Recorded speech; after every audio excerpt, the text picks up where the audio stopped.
Muy bien, continuamos en esta noche y esta hora vamos a compartir la palabra de Dios.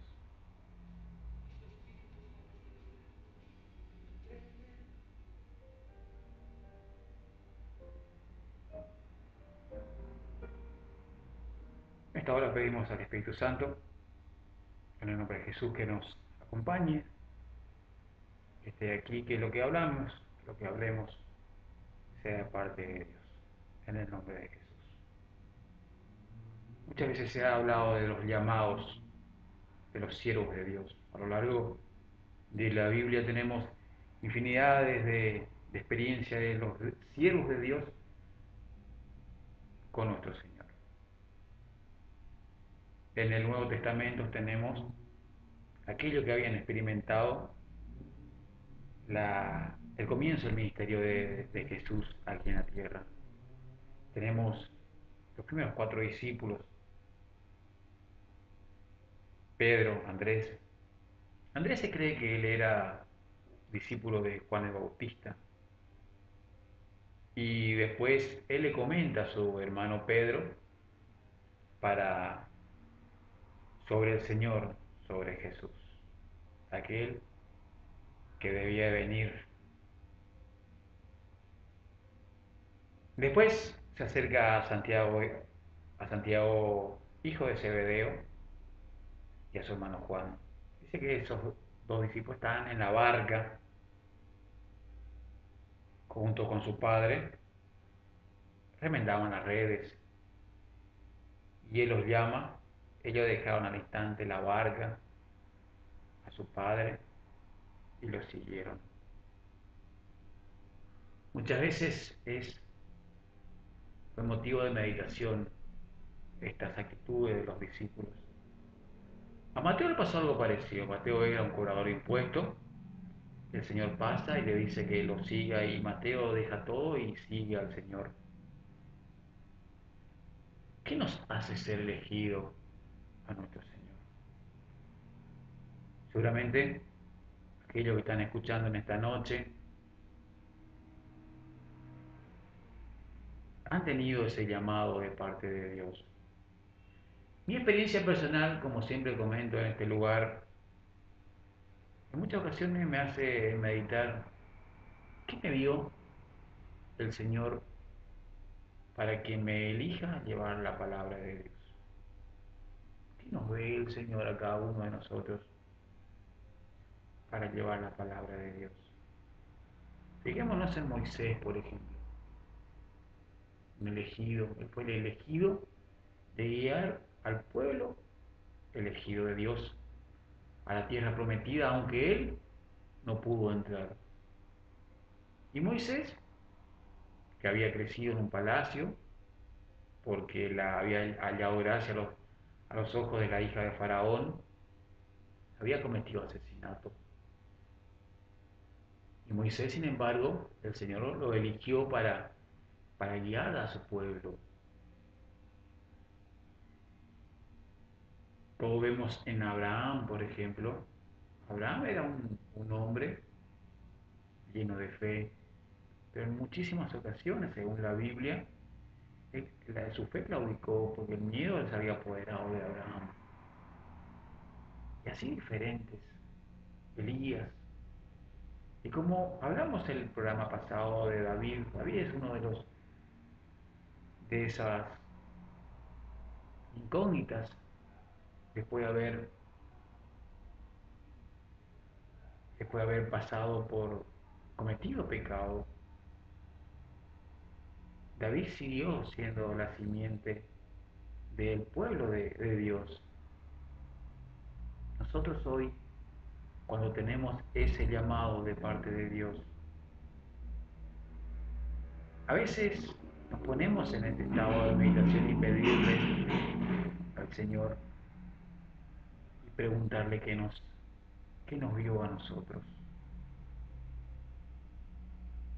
Y volvemos al mensaje del programa pasado y coincide en muchísimos casos con lo que pregona el Evangelio de Jesús. El amor por el prójimo, el amor por el hermano, el amor de Dios. de nuestro Padre hacia cada uno de nosotros. Recordemos aquel David, uno de los menores de Isaí. Sus hermanos eran hombres de guerra y él era un simple pastorcito que cantaba, que entonaba himnos. Y el Señor escuchaba y veía el corazón de David. Aquel pastorcito, ungido por el profeta Samuel, comienza a acercarse lo que luego sería su futuro, que sería el rey, sería el rey de Israel. Ese David que había cometido pecado de, de adulterio, de lujuria, de, de asesinato. Pero este David se arrepiente de corazón.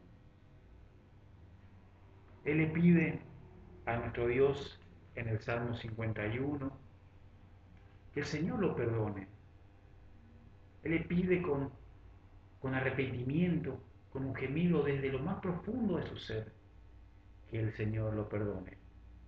Ten compasión de mí, dijo David, conforme a tu amante bondad.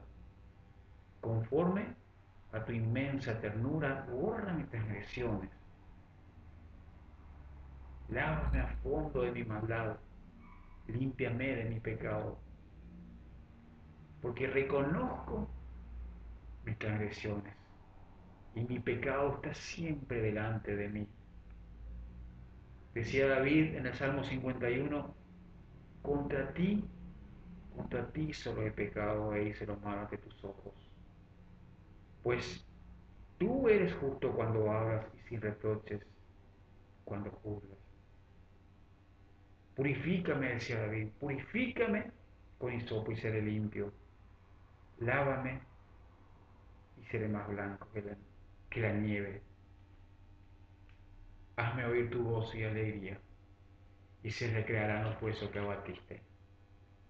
Pero hay algo que David pedía al Señor, a pesar de su transgresión, de su pecado: no me eches de tu presencia, no retires de mí tu Santo Espíritu, y devuélveme el gozo de tu salvación. Si hoy, queridos hermanos, amigos, hemos perdido ese gozo, es porque no estamos haciendo la voluntad de Dios. El gozo de la salvación, el gozo de la paz de Dios, esa paz genuina, esa paz sincera, que a pesar de las tormentas, de las dificultades, Él está al lado nuestro, porque tenemos gozo en el Señor. Cuando aquella vez en el mar, la barca que estaban los discípulos y Jesús, se había levantado una terrible tormenta, y la barca se bamboleaba de un lado para otro, y comenzó a entrar agua, casi se hundían, y los discípulos empezaron a desesperar. Y Jesús dice que dormía, plácidamente. Señor, Señor, levántate que perecemos, decían los discípulos. Y el Señor dormía. El Señor, hasta que en cierto momento se despierta y se levanta.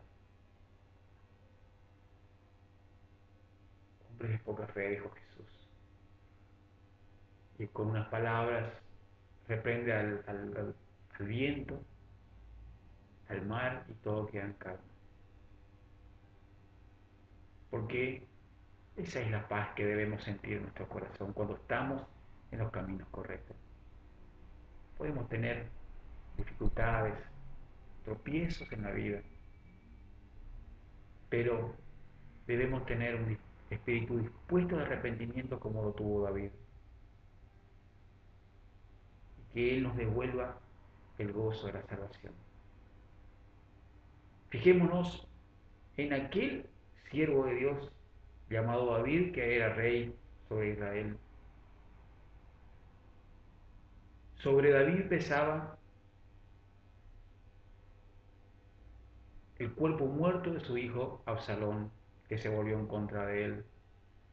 Sobre David pesaba la tumba aquella de Amnón, muerto por Absalón, porque Amnón había abusado de su media hermana. Sobre David pesaba la tumba de su hijo más pequeño, que había sido concebido en pecado con Betsabé, la esposa de Uría.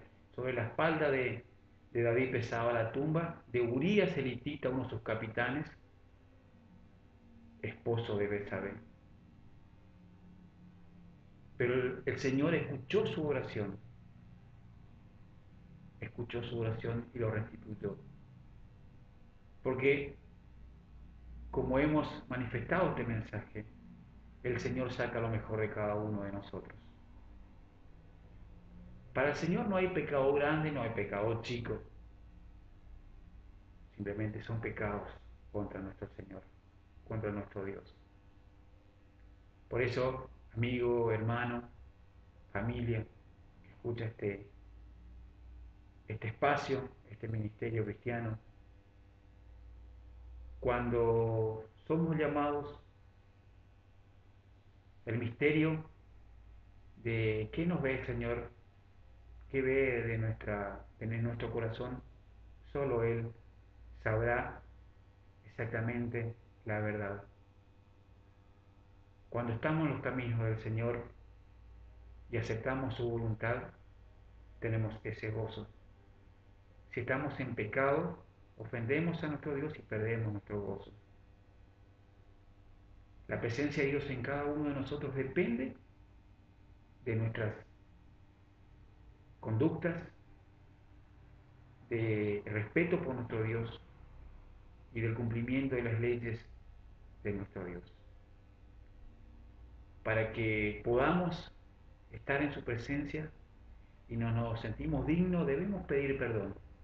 Y así como lo hizo David, arrepentirnos desde lo más profundo de nuestro ser.